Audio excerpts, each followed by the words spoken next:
21. Religion without Dogma.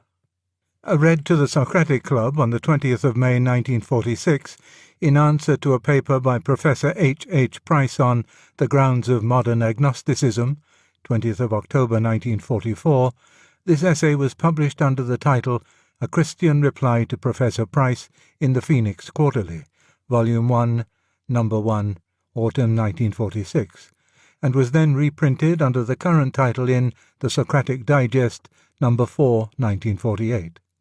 It now appears in Compelling Reason, 1998, together with a reply to an article by Miss G. E. M. Anscombe, a reply to Mr. C. S. Lewis's argument that naturalism is self-refuting.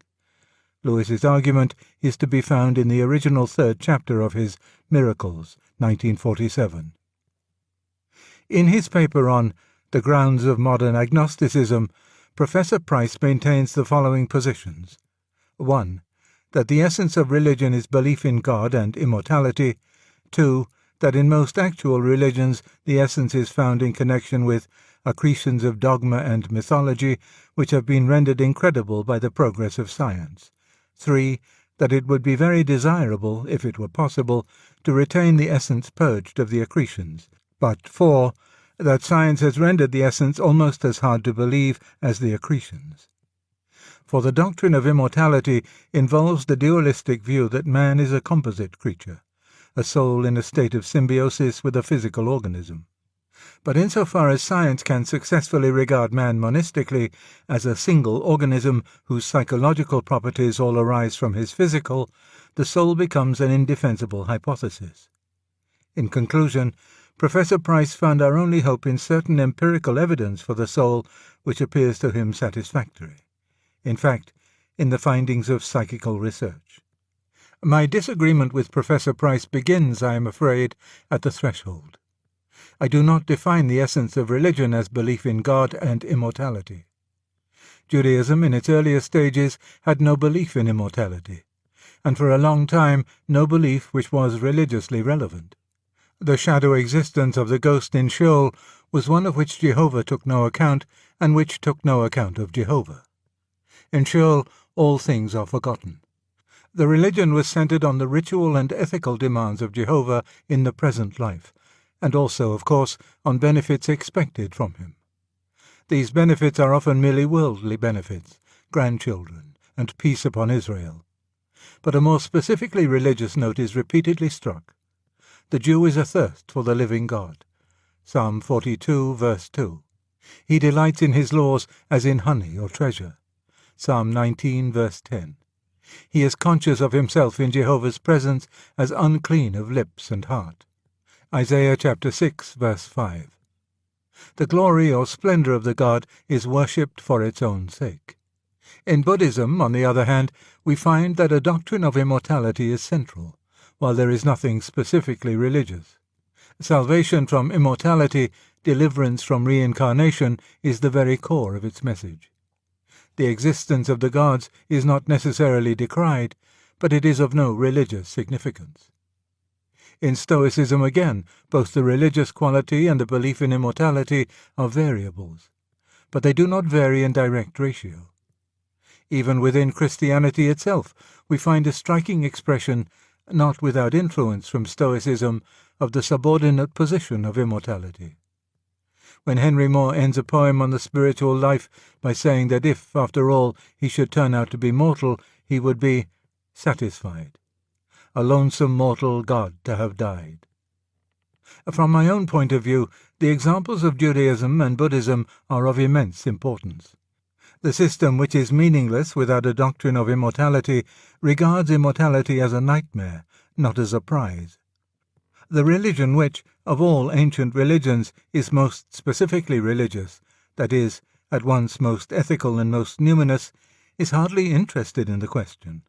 Believing, as I do, that Jehovah is a real being, indeed the ens realissimum, I cannot sufficiently admire the divine tact of thus training the chosen race for centuries in a religion before even hinting the shining secret of eternal life.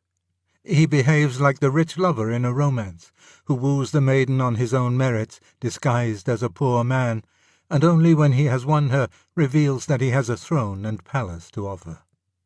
For I cannot help thinking that any religion which begins with a thirst for immortality is damned as a religion from the outset. Until a certain spiritual level has been reached, the promise of immortality will always operate as a bribe, which vitiates the whole religion and infinitely inflames those very self-regards which religion must cut down and uproot. For the essence of religion, in my view, is the thirst for an end higher than natural ends, the finite self's desire for and acquiescence in and self-rejection in favour of an object wholly good and wholly good for it. That the self-rejection will turn out to be also a self-finding, that bread cast upon the waters will be found after many days, that to die is to live. These are sacred paradoxes of which the human race must not be told too soon. Differing from Professor Price about the essence of religion, I naturally cannot, in a sense, discuss whether the essence as he defines it coexists with accretions of dogma and mythology. But I freely admit that the essence as I define it always coexists with other things, and that some of these other things even I would call mythology. But my list of things mythological would not coincide with his, and our views of mythology itself probably differ. A great many different views on it have, of course, been held. Myths have been accepted as literally true, then as allegorically true by the Stoics, as confused history by Euhemerus, as priestly lies by the philosophers of the Enlightenment, as imitative agricultural ritual mistaken for propositions in the days of Fraser.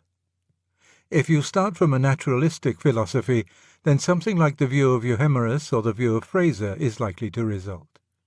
But I am not a naturalist. I believe that in the huge mass of mythology which has come down to us, a good many different sources are mixed. True history, allegory, ritual, the human delight in storytelling, etc. But among these sources I include the supernatural, both diabolical and divine. We need here concern ourselves only with the latter.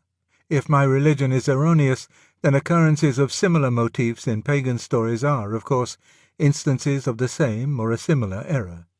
But if my religion is true, then these stories may well be a preparatio evangelica, divine hinting in poetic and ritual form at the same central truth which was later focused and, so to speak, historicized in the Incarnation. To me, who first approached Christianity from a delighted interest in and reverence for the best pagan imagination, who loved Balder before Christ and Plato before St. Augustine, the anthropological argument against Christianity has never been formidable. On the contrary, I could not believe Christianity if I were forced to say that there were 1,000 religions in the world, of which 999 were pure nonsense, and the 1,000th, fortunately, true.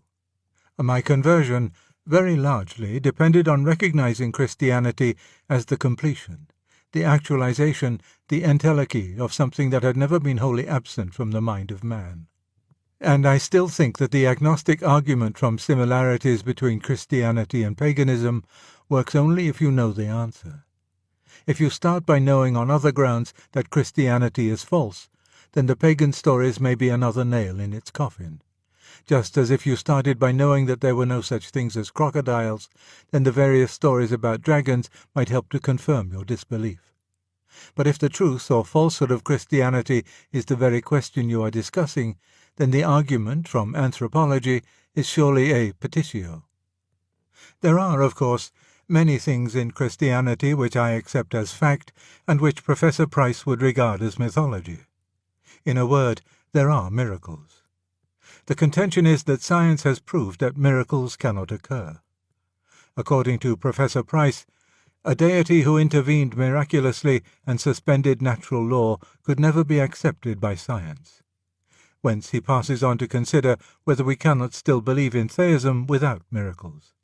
I am afraid I have not understood why the miracles could never be accepted by one who accepted science. Professor Price bases his view on the nature of scientific method. He says that that method is based on two assumptions. The first is that all events are subject to laws, and he adds, "It does not matter for our purpose whether the laws are deterministic or only statistical. But I submit that it matters to the scientist's view of the miraculous.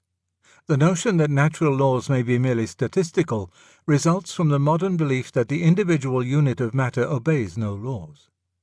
Statistics were introduced to explain why, despite the lawlessness of the individual unit, the behavior of gross bodies was regular. The explanation was that, by a principle well known to actuaries, the law of averages leveled out the individual eccentricities of the innumerable units contained in even the smallest gross body. But with this conception of the lawless units, the whole impregnability of 19th-century naturalism has, as it seems to me, been abandoned. What is the use of saying that all events are subject to laws, if you also say that every event which befalls the individual unit of matter is not subject to laws?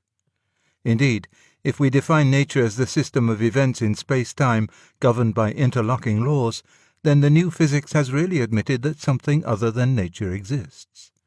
For if nature means the interlocking system, then the behavior of the individual unit is outside nature. We have admitted what may be called the sub-natural. After that admission, what confidence is left us that there may not be a supernatural as well? It may be true that the lawlessness of the little events fed into nature from the subnatural is always ironed out by the law of averages. It does not follow that great events could not be fed into her by the supernatural, nor that they also would allow themselves to be ironed out. The second assumption which Professor Price attributes to the scientific method is that laws can only be discovered by the study of publicly observable regularities. Of course they can. This does not seem to me to be an assumption so much as a self-evident proposition. But what is it to the purpose? If a miracle occurs, it is, by definition, an interruption of regularity. To discover a regularity is, by definition, not to discover its interruptions, even if they occur. You cannot discover a railway accident from studying Bradshaw, only by being there when it happens or hearing about it afterwards from someone who was. You cannot discover extra half-holidays by studying a school timetable. You must wait till they are announced. But surely this does not mean that a student of Bradshaw is logically forced to deny the possibility of railway accidents. This point of scientific method merely shows, what no one to my knowledge ever denied, that if miracles did occur, science, as science, would not prove or disprove their occurrence. What cannot be trusted to recur is not material for science. That is why history is not one of the sciences. You cannot find out what Napoleon did at the Battle of Austerlitz by asking him to come and fight it again in a laboratory, with the same combatants, the same terrain, the same weather, and in the same age. You have to go to the records. We have not, in fact, proved that science excludes miracles. We have only proved that the question of miracles, like innumerable other questions, excludes laboratory treatment. If I thus hand over miracles from science to history, but not, of course, to historians, who beg the question by beginning with materialistic assumptions, Professor Price thinks I shall not fare much better. Here I must speak with caution, for I do not profess to be a historian or a textual critic. I would refer you to Sir Arnold Blunn's book, The Third Day. If Sir Arnold is right, then the biblical criticism which began in the 19th century has already shot its bolt, and most of its conclusions have been successfully disputed, though it will, like 19th-century materialism, long continue to dominate popular thought. What I can say with more certainty is that that kind of criticism, the kind which discovers that every old book was made by 6 anonymous authors well provided with scissors and paste, and that every anecdote of the slightest interest is unhistorical, has already begun to die out in the studies I know best. The period of arbitrary skepticism about the canon and text of Shakespeare is now over, and it is reasonable to expect that this method will soon be used only on Christian documents and survive only in the Thinkers' Library and the theological colleges. I find myself, therefore, compelled to disagree with Professor Price's second point. I do not think that science has shown, or by its nature could ever show, that the miraculous element in religion is erroneous. I am not speaking, of course, about the psychological effects of science on those who practice it or read its results. That the continued application of scientific methods breeds a temper of mind unfavourable to the miraculous may well be the case. But even here there would seem to be some difference among the sciences. Certainly, if we think not of the miraculous in particular, but of religion in general, there is such a difference. Mathematicians, astronomers, and physicists are often religious, even mystical. Biologists much less often. Economists and psychologists very seldom indeed. It is as their subject matter comes nearer to man himself that their anti-religious bias hardens. And that brings me to Professor Price's fourth point, for I would rather postpone consideration of his third. His fourth point, it will be remembered, was that science had undermined not only what he regards as the mythological accretions of religion, but also what he regards as its essence. That essence is, for him, theism and immortality. Insofar as natural science can give a satisfactory account of man as a purely biological entity, it excludes the soul and therefore excludes immortality. That, no doubt, is why the scientists who are most, or most nearly, concerned with man himself are the most anti-religious. Now, most assuredly, if naturalism is right, then it is at this point, at the study of man himself, that it wins its final victory and overthrows all our hopes. Not only our hope of immortality, but our hope of finding significance in our lives here and now. On the other hand, if naturalism is wrong, it will be here that it will reveal its fatal philosophical defect, and that is what I think it does. On the fully naturalistic view, all events are determined by laws. Our logical behavior, in other words our thoughts, and our ethical behavior, including our ideals as well as our acts of will, are governed by biochemical laws. These, in turn, by physical laws, which are themselves actuarial statements about the lawless movements of matter. These units never intended to produce the regular universe we see. The law of averages, successor to Lucretius's exiguum clinamen, has produced it out of the collision of these random variations in movement. The physical universe never intended to produce organisms. The relevant chemicals on Earth and the sun's heat, thus juxtaposed, gave rise to this disquieting disease of matter, organization. Natural selection, operating on the minute differences between one organism and another, blundered into that sort of phosphorescence or mirage which we call consciousness. And that, in some cortexes beneath some skulls, at certain moments, still in obedience to physical laws, but to physical laws now filtered through laws of a more complicated kind, takes the form we call thought. Such, for instance, is the origin of this paper. Such was the origin of Professor Price's paper. What we should speak of as his thoughts were merely the last link of a causal chain in which all the previous links were irrational. He spoke as he did because the matter of his brain was behaving in a certain way, and the whole history of the universe up to that moment had forced it to behave in that way. What we call his thought was essentially a phenomenon of the same sort as his other secretions, the form which the vast irrational process of nature was bound to take at a particular point of space and time. Of course, it did not feel like that to him or to us while it was going on. He appeared to himself to be studying the nature of things, to be in some way aware of the realities, even supersensuous realities, outside his own head. But if strict naturalism is right, he was deluded. He was merely enjoying the conscious reflection of irrationally determined events in his own head. It appeared to him that his thoughts, as he called them, could have to outer realities that wholly immaterial relation which we call truth or falsehood. Although, in fact, being but the shadow of cerebral events, it is not easy to see that they could have any relations to the outer world except causal relations. And when Professor Price defended scientists, speaking of their devotion to truth and their constant following of the best light they knew, it seemed to him that he was choosing an attitude in obedience to an ideal.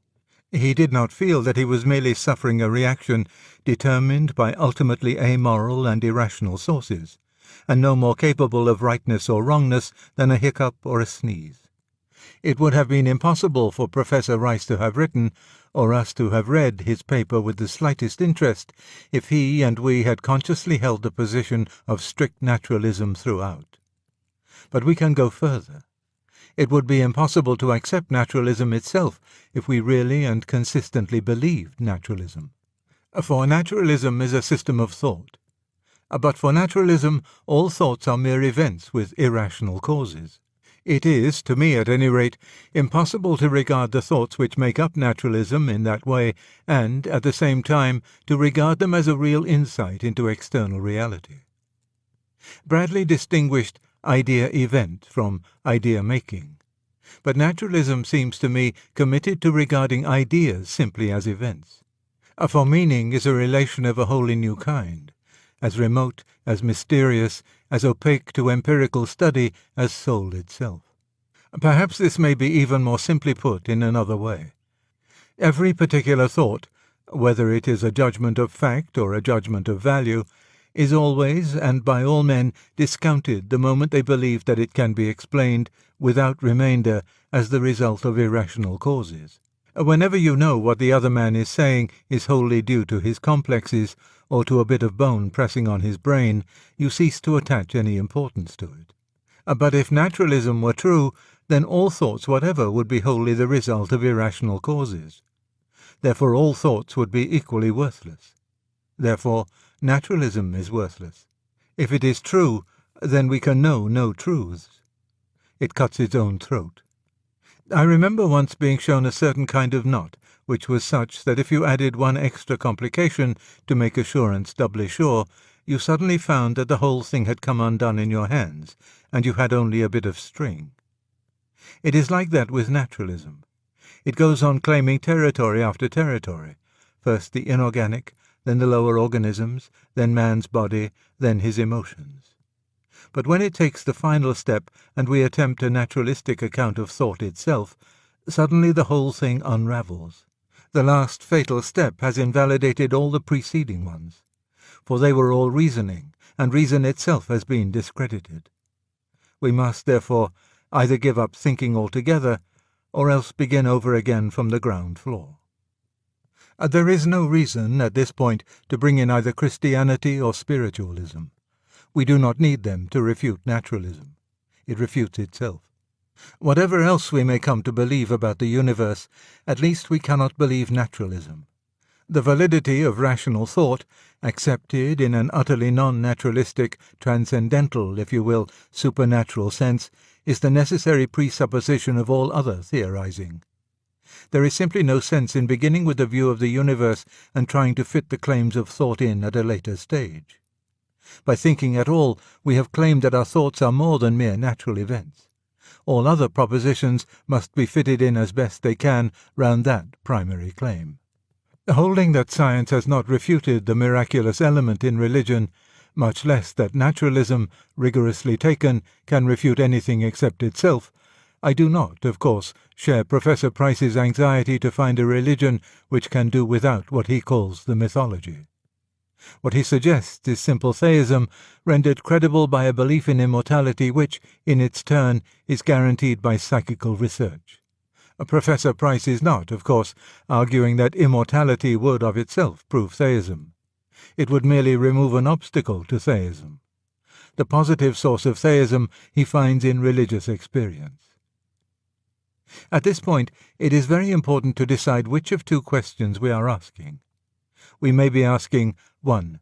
Whether this purged minimal religion suggested by Professor Price is capable, as a historical, social, and psychological entity, of giving fresh heart to society, strengthening the moral will, and producing all those other benefits which, it is claimed, the old religions have sometimes produced. On the other hand, we may be asking, 2. Whether this minimal religion will be the true one, that is, whether it contains the only true propositions we can make about ultimate questions.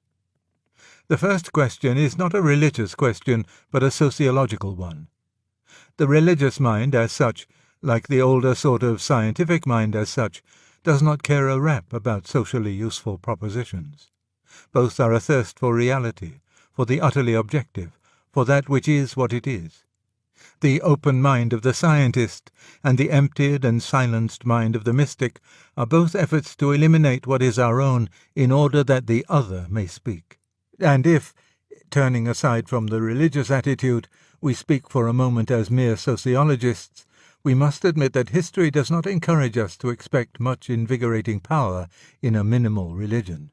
Attempts at such a minimal religion are not new, from Akhenaten and Julian the Apostate down to Lord Herbert of Cherbury and the late H.G. Wells. But where are the saints, the consolations, the ecstasies? The greatest of such attempts was that simplification of Jewish and Christian traditions which we call Islam, but it retained many elements which Professor Price would regard as mythical and barbaric, and its culture is by no means one of the richest or most progressive. Nor do I see how such a religion, if it became a vital force, would long be preserved in its freedom from dogma. Is its God to be conceived pantheistically, or after the Jewish, Platonic, Christian fashion? If we are to remain the minimal religion in all its purity, I suppose the right answer would be, we don't know, and we must be content not to know. But that is the end of the minimal religion as a practical affair, for the question is of pressing practical importance. If the God of Professor Price's religion is an impersonal spirituality diffused through the whole universe, equally present and present in the same mode at all points of space and time, then he, or it, will certainly be conceived as being beyond good and evil, expressed equally in the brothel or the torture chamber, and in the model factory or the university common room. If, on the other hand, he is a personal being standing outside his creation, commanding this and prohibiting that, quite different consequences follow. The choice between these two views affects the choice between courses of action at every moment, both in private and public life. Nor is this the only such question that arises. Does the minimal religion know whether its God stands in the same relation to all men, or is he related to some as he is not related to others? To be true to its undogmatic character, it must again say, don't ask.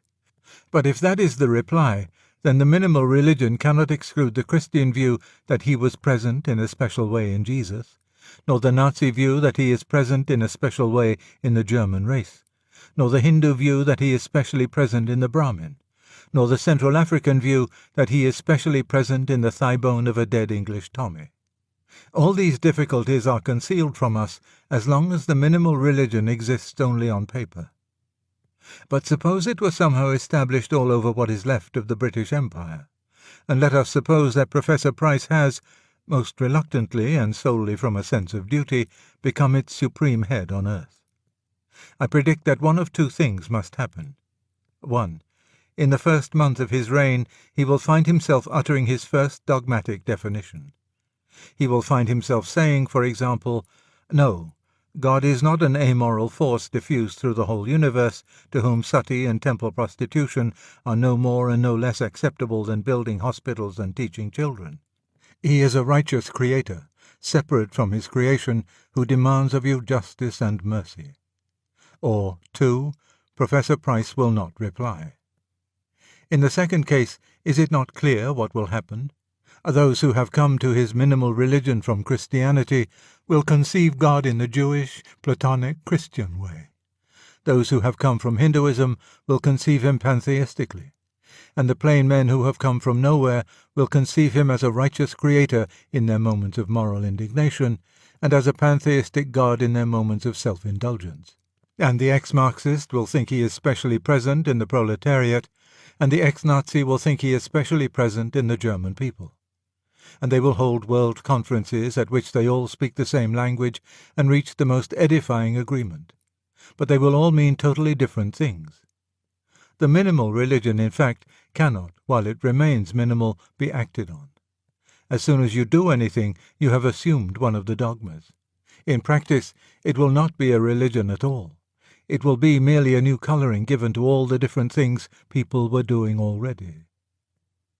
I submitted to Professor Price with great respect that when he spoke of mere theism, he was all the time unconsciously assuming a particular conception of God. That is, he was assuming a dogma about God. And I do not think he was deducing it solely or chiefly from his own religious experience, or even from a study of religious experience in general. For religious experience can be made to yield almost any sort of God. I think Professor Price assumed a certain sort of God because he has been brought up in a certain way. Because Bishop Butler and Hooker and Thomas Aquinas and Augustine and St. Paul and Christ and Aristotle and Plato are, as we say, in his blood. He was not really starting from scratch. Had he done so, had God meant in his mind a being about whom no dogma whatever is held, I doubt whether he would have looked for even social salvation in such an empty concept.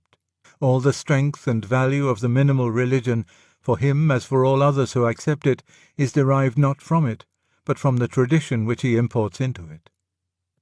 The minimal religion will, in my opinion, leave us all doing what we were doing before. And now it, in itself, will not be an objection from Professor Price's point of view. He was not working for unity, but for some spiritual dynamism to see us through the black night of civilization. If psychical research has the effect of enabling people to continue, or to return to, all the diverse religions which naturalism has threatened, and if they can thus get power and hope and discipline, he will, I fancy, be content. But the trouble is that if this minimal religion leaves Buddhists still Buddhists and Nazis still Nazis, then it will, I believe, leave us, as Western, mechanized, democratic, secularized men, exactly where we were. In what way will a belief in the immortality vouched for by psychical research and in an unknown God restore to us the virtue and energy of our ancestors? It seems to me that both beliefs, unless reinforced by something else, will be to modern man very shadowy and inoperative. If indeed we knew that God were righteous, that he had purposes for us, that he was the leader in a cosmic battle, and that some real issue hung on our conduct in the field, then it would be something to the purpose. Or if, again, the utterances which purport to come from the other world ever had the accent which really suggests another world, ever spoke, as even the inferior actual religions do, with that voice before which our mortal nature trembles with awe or joy, then that also would be to the purpose. But the God of minimal theism remains powerless to excite either fear or love, can be given power to do so only from those traditional resources to which, in Professor Price's conception, science will never permit our return.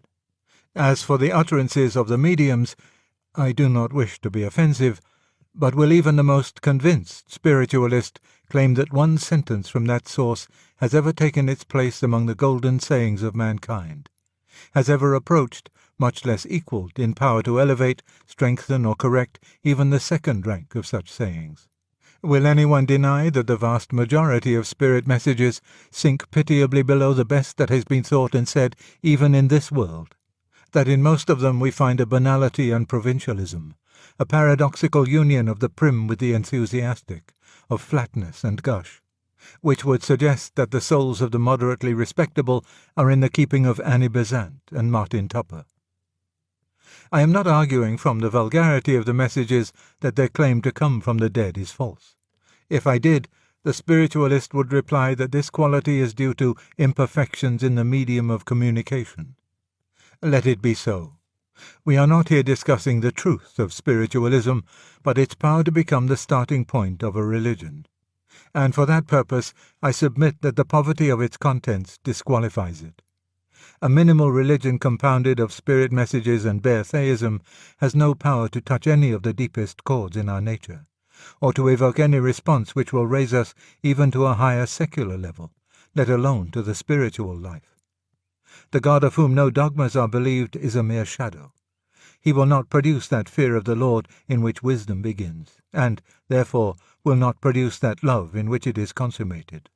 The immortality which the messages suggest can produce in mediocre spirits only a vague comfort for our unredeemedly personal hankerings, a shadowy sequel to the story of this world in which all comes right, but right in how pitiable a sense, while the more spiritual will feel that it has added a new horror to death, the horror of mere endless succession, of indefinite imprisonment in that which binds us all, das Gemeine. There is, in this minimal religion, nothing that can convince, convert, or, in the higher sense, console. Nothing, therefore, which can restore vitality to our civilization. It is not costly enough. It can never be a controller, or even a rival to our natural sloth and greed. A flag, a song, an old-school tie is stronger than it. much more the pagan religions. Rather than pin my hopes on it, I would almost listen again to the drumbeat in my blood, for the blood is at least in some sense the life, and join in the song of the Maenads. Happy they whom the demons have befriended, who have entered the divine orgies, making holy their life days, till the dance throbs in their heartbeats while they romp with Dionysus on the mountains. Yes, almost. Almost I'd sooner be a pagan suckled in a creed outworn. Almost, but not, of course, quite. If one is forced to such an alternative, it is perhaps better to starve in a wholly secularized and meaningless universe than to recall the obscenities and cruelties of paganism. They attract because they are a distortion of the truth, and therefore retain some of its flavour. But with this remark I have passed into our second question. I shall not be expected at the end of this paper to begin an apologetic for the truth of Christianity. I will only say something which, in one form or another, I have said perhaps too often already. If there is no God, then we have no interest in the minimal religion or any other. We will not make a lie even to save civilization. But if there is, then it is so probable as to be almost axiomatic that the initiative lies wholly on his side. If he can be known, it will be by self-revelation on his part, not by speculation on ours. We, therefore, look for him where it is claimed that he has revealed himself by miracle, by inspired teachers, by enjoined ritual. The traditions conflict. Yet the longer and more sympathetically we study them, the more we become aware of a common element in many of them. The theme of sacrifice, of mystical communion through the shed blood, of death and rebirth, of redemption, is too clear to escape notice. We are fully entitled to use moral and intellectual criticism. What we are not, in my opinion, entitled to do is simply to abstract the ethical element and set that up as a religion on its own. Rather, in that tradition which is at once more completely ethical and most transcends mere ethics, in which the old themes of the sacrifice and rebirth recur in a form which transcends, though there it no longer revolts our conscience and our reason, we may still most reasonably believe that we have the consummation of all religion, the fullest message from the Holy Other, the living Creator who, if he is at all, must be the God not only of the philosophers, but of mystics and savages, not only of the head and heart, but also of the primitive emotions and the spiritual heights beyond all emotion. We may still reasonably attach ourselves to the Church, to the only concrete organization which has preserved down to this present time the core of all the messages, pagan and perhaps pre-pagan, that have ever come from beyond the world, and begin to practice the only religion which rests not upon some selection of certain supposedly higher elements in our nature, but on the shattering and rebuilding, the death and rebirth of that nature in every part, neither Greek nor Jew nor barbarian, but a new creation. A note: the debate between Lewis and Professor Price did not end here. In the Socratic Digest, No. 4, 1948, there follows a reply to Lewis's Religion Without Dogma by Professor Price, pages 94 to 102. Then, at a meeting of the Socratic Club on the 2nd of February 1948, Miss G.E.M. Anscombe read a paper entitled A Reply to Mr. C.S. Lewis's Argument that Naturalism is Self-Refuting, afterwards published in the same issue of the Digest, pages 7 to 15, as Professor Price's reply. Miss Anscombe criticized the argument found on pages 91 to 94 of the paper printed above, as well as Chapter 3, The Self-Contradiction of the Naturalist, of Lewis's book Miracles, London, 1947. The two short pieces that follow are A. The Socratic Minute Book account of Lewis's reply to Miss Anscombe, and B. A reply written by Lewis himself, both reprinted from the same issue of the Digest mentioned above, pages 15 to 16. Aware that the third chapter of his Miracles was ambiguous, Lewis revised this chapter for the Fontana 1960 issue of Miracles, in which Chapter 3 is retitled The Cardinal Difficulty of Naturalism. A. In his reply, Mr. C.S. Lewis agreed that the words cause and ground were far from synonymous, but said that the recognition of a ground could be the cause of assent, and that assent was only rational when such was its cause. He denied that such words as recognition and perception could be properly used of a mental act among whose causes the thing perceived or recognized was not one. Miss Anscombe said that Mr. Lewis had misunderstood her, and thus the first part of the discussion was confined to the two speakers, who attempted to clarify their positions and their differences. Miss Anscombe said that Mr. Lewis was still not distinguishing between having reasons and having reasoned in the causal sense. Mr. Lewis understood the speaker to be making a tetrachotomy thus: 1. Logical reasons, 2. Having reasons, i.e. psychological, 3. Historical causes, 4. Scientific causes or observed regularities. The main point in his reply was that an observed regularity was only the symptom of a cause, and not the cause itself, and in reply to an interruption by the secretary, he referred to his notion of cause as magical.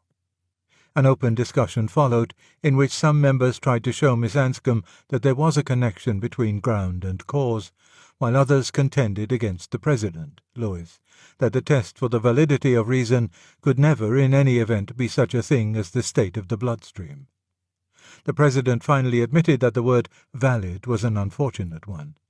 From the discussion in general, it appeared that Mr. Lewis would have to turn his argument into a rigorous analytic one, if his notion of validity as the effect of causes were to stand the test of all the questions put to him.